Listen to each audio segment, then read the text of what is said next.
ሰላም ሰላም፣ እንዴት አደራችሁ?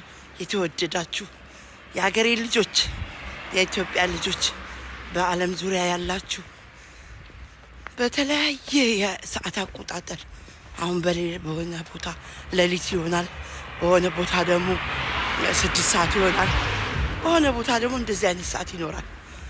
ወይ የሰዓት ልዩነት ሁሉ የ1 ሰዓት የ2 ሰዓት ልዩነት። አሁን ለምሳሌ ኢትዮጵያ እና እዚህ የ2 ሰዓት ልዩነት አለ።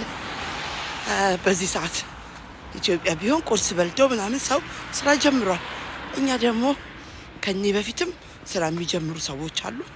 አሁን ደግሞ የ8 ሰዓት ነው የምገባው፣ ማለት በኢትዮጵያ አቆጣጠር 2 ሰዓት ማለት ነው። ስለዚህ ወደ ስራ እየሄድኩ ነው። ለትራንስፖርት የሚይዝበት ከቤቴ የ6 ደቂቃ መንገድ ነው። በዛ እየተራመድኩኝ ሰላም እላችኋለሁ። ሰላምታዬን የማበዛው ሁልጊዜም ይህን ቀን እንዳይለፈት ላደረገኝ ለእግዚአብሔር ምስጋናዬን ከማቅረብ ጋራ ማለት ነው። ሁሉን ላደረገ ሁሉን ለሰራ ለእግዚአብሔር ክብር ምስጋና ይገባዋል። ከዛ ደግሞ ከእናንተ ጋራ ማውራት እጀምራለሁ ማለት ነው። ስለዚህ ምን ይሆናል? ከምስጋና ጋራ በምስጋና እግዚአብሔርን በማመስገን ውስጥ ቀናችንን እንጀምራለን። ምክንያቱም የእግዚአብሔር ቃል ሲናገር ይላል ቀኖቹ ክፉዎች ናቸውና ቀኖቹን ዋጇቸው ይላል። ስለዚህ የሚዋጅ ነገር አለ ማለት ነው። በኢየሱስ ክርስቶስ የሚዋጅ ነገር አለ። በኢየሱስ ክርስቶስ የሚጠቃለል ነገር አለ ማለት ነው። ስለዚህ እሱ ደግሞ በማን ነው የሚሆነው? በእኛ በልጆቹ በኢየሱስ ክርስቶስ ባመንን በእግዚአብሔር ልጆች እና በጣም እንደው ሰው ሁሉ ወይንም ደግሞ በተለይ ደግሞ አማኞች ኢየሱስ ክርስቶስን እንደ ግል አዳኛችሁ አድርጋችሁ የተቀበላችሁ አማኞች ይሄንን እንድታውቁት ፍጥረት የእናንተን መገለጥ ይጠብቃል፣ ይናፍቃል። የኢየሱስ ክርስቶስን መምጫ ይናፍቃል፣ ማረፍ ይፈልጋል። አንዱ ደግሞ የኢየሱስ ክርስቶስ መምጫ እኔና እናንተ ነን። እኔና እናንተ ውስጥ ያለው በኢየሱስ ክርስቶስ ያመንን የእግዚአብሔር ልጅነታችንን ያረጋግጥን ውስጣችን ያለው ቅዱሱ መንፈስ ምድር ላይ ላለው ለእንደዚህ ቀውጢ ውጥንቅጡ ለወጣበት ዓለም ላይ እኛ እረፍት ነን። ከኛ አይደለም፣ ወይንም ደግሞ እኛ በያዝነው ነገር አይደለም።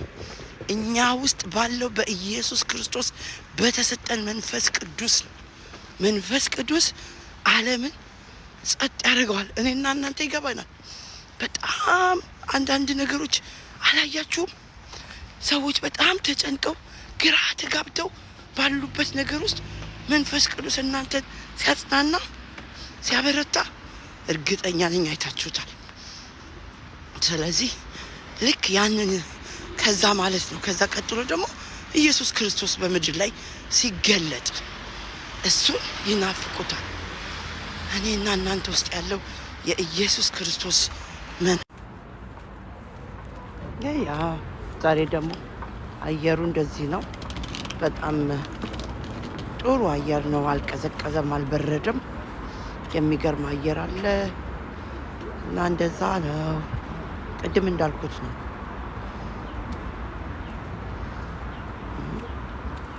በእያንዳንዱ በሚሰጠን ቀን ላይ እኛ ምን ያህል ወደ እግዚአብሔር እንጠጋለን? ብርሃናችንስ ምን ያህል ይወጣል? ብርሃናችንስ ምን ያህል ይታያል? ምን ያህል እናበራለን? ምን ያህል የእግዚአብሔርን ስራ ለመግለጽ እንጥራለን? በጣርነው ልክ እግዚአብሔር ይገለጥብናል። ምክንያቱም እግዚአብሔር የፈቃድ አምላክ ስለሆነ በፈቃድ ስለሚሰራ በፈቃዳችን ወደ እግዚአብሔር ስንጠጋ እግዚአብሔር ደግሞ በእኛ ላይ ሁሉን ሀሳቡን ይገልጣልና ይሄ ነገር እንዲሆንብን በተለይ በኢየሱስ ክርስቶስ የምናምን ብርሃናችን ለብዙዎች እንዲታይ ለመፍትሄ እንዲገኝብን ዓለም እንደምትንጫጫው እንዳንንጫጫ እግዚአብሔር ያግዘናል፣ ያበረታናል። ከኛ የሚፈልገው ወደ እግዚአብሔር መቅረብ ብቻ ነው። ደግሞ ይሄንን ለምናምን እያልኩኝ ደግሞ ኢየሱስ ክርስቶስን እንደ ግል አዳኛችሁ አድርጋችሁ ላልተቀበላችሁ ደግሞ መዳን በማንም የለም እንድንበት ዘንድ ከሰማይ ይመጣልን በምድር ላይ ደግሞ ኖሮ ሕይወቱን አሳይቶን ያለፈው ሞቶ የተነሳው ከሙታን በኩር የሆነው ማንም ብዙዎች ሞተዋል፣ ተነስተው ግን አላረጉም። ሁሉ የተቻለው የናዝሬቱ ኢየሱስ ክርስቶስ ብቻ ነው። ስለዚህ እሱን በማመን የዘላለም ሕይወት እንድናገኝ የረዳንን እሱን በማወቅ ውስጥ የሚገኝ የእግዚአብሔር ልጅነትን እንድታውቁት በጌታ ፍቅር አበረታታችኋለሁ። በዚህ ማለዳ መልካም ዜና፣ ኢየሱስ ክርስቶስ ያድናል። ኢየሱስ ክርስቶስ ከሞት ከዘላለም ሞት ያድናል።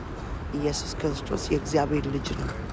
ኢየሱስ ክርስቶስ በሰራው ስራ ወደ እግዚአብሔር መግባት ሆኖልናል። በመንግሥተ ሰማያት አብረን እናመልካለን። እወዳችኋለሁ። መልካም ቀን።